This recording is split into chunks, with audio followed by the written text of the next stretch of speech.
नमस्कार मित्र. मी नवनाथ फड एका फार्मा कंपनीमध्ये नॅशनल लेवलवर डेप्युटी सेल्स मॅनेजर म्हणून काम करत आहे. गेली 17-18 वर्ष मी ह्या फील्डमध्ये आहे. 2008 साली मी माझं करिअर चालू केलं.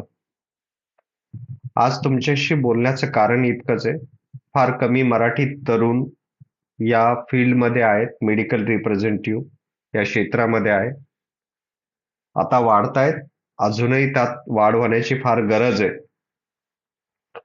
सो तुम्हाला माझं एकच सांगणं आहे मित्रांनो, आणि ह्या फील्डमध्ये कितीतरी लोकांना मी वेगवेगळ्या लोकांना भेटतो.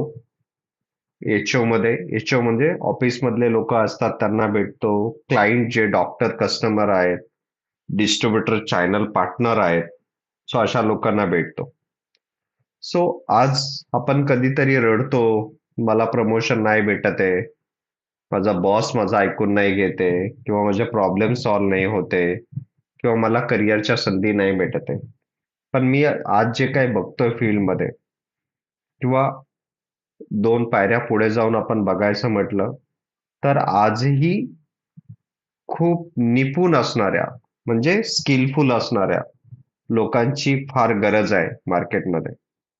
सो जेव्हा कुठलाही कंपनीचा एम्प्लॉय दुसऱ्या कंपनीला हायर करोस, एम्प्लॉयमेंट आणि एम्प्लॉयर हे हायर करत असतात, ठीक आहे.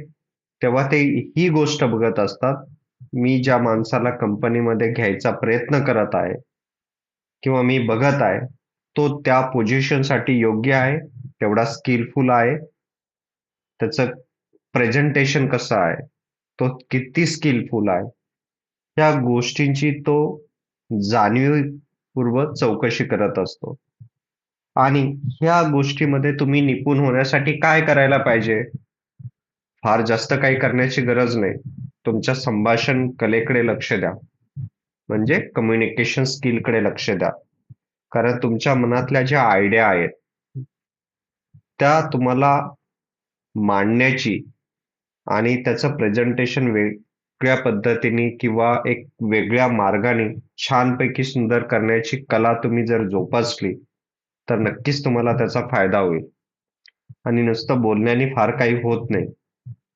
तुम्हाला आज कम्प्युटर स्किल हे शिकणं फार गरजेचं आहे. तुम्हाला तुमच्या ज्ञानात भर घालणं फार गरजेचं आहे. तुम्ही जे काम करताय त्याबद्दल अजून गोष्टी समजून घेणं फार गरजेचं आहे. सो त्याच्या आजूबाजूला बाकीच्या घडामोडी कशा चालल्या त्याची तुम्हाला जाण असणं फार गरजेचं आहे. तर स्वतःकडे लक्ष द्या. हा माझा तुमच्यासाठी एक संदेश आहे. आणि हे का करणं गरजेचं आहे आणि याच्यातून का भेटतं, हे शेवटचा मुद्दा फार महत्वाचा आहे.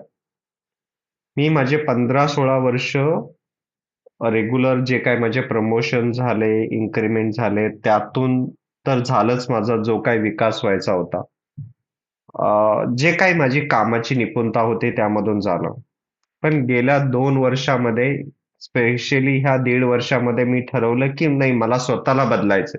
कामातल्या परिवर्तनामुळे जे काही बदल होतात ते नॅचरली तुम्हाला ऍक्सेप्ट करायलाच लागतात, तिथे काही चान्स नाही. पण जेव्हा तुम्ही स्वतः ठरवता मला बदलायचंय, आणि ते मी ठरवलं, तर मला तुम्हाला सांगायला अतिशय आनंद होईल. जर तुम्ही आज 10 लाख रुपये कमवताय, 5 लाख कमवताय, जर तुम्ही छानपैकी स्वतःवर तुमची इन्व्हेस्टमेंट केली आणि तुमचा इन्कमचा एक 10 ते 15% भाग जर तुम्ही स्वतःच्या पर्सनॅलिटी डेव्हलपमेंटसाठी वापरला, in terms of communication, in terms of learning a new skill, तर त्यानंतर तुम्ही जे काय आज कमवतायत, 5 लाख कमवतायत, तर तुम्ही त्या 1.5 वर्षात 1.5 लाख नाही तुमचा पगार वाढणार. लक्षात घ्या, त्या 5 चे 10 लाख होतील. आणि हे स्वतः मी त्याचं एक्झाम्पल आहे.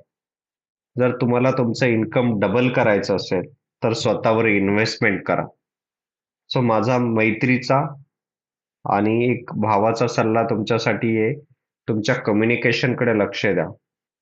आणि तुमचे कम्प्युटरचे जे स्किल आहे ते शार्प करण्याकडे लक्ष द्या. आपण म्हणतो अन्न, वस्त्र, निवारा ह्या गरजा आता सगळ्यांच्या भागल्या जात आहेत. ठीक आहे. आत्ताच जग जे आहे, आत्ताच जे जनरेशन आहे किंवा इथून पुढची जी वाटचाल आहे, ही कम्युनिकेशनची वाटचाल आहे. जर तुम्हाला तुमच्या आयडिया आर्टिक्युलेट करून तुम्हाला व्यवस्थित त्याचं रिप्रेझेंटेशन करायचं असेल, तुमच्या आयडिया आणि थॉट्स एक्सचेंज करायचे असतील, तर त्यासाठी कम्युनिकेशन हा एकमेव मार्ग आहे. सो त्यातूनच तुम्हाला तुमचा रस्ता पुढे घेऊन जायचा आहे, स्वतःला पुढे घेऊन जायचं. तेव्हा ह्या गोष्टीकडे लक्ष द्या आणि स्वतःच्या जीवनाची वाटचाल ही उज्ज्वल करा. धन्यवाद.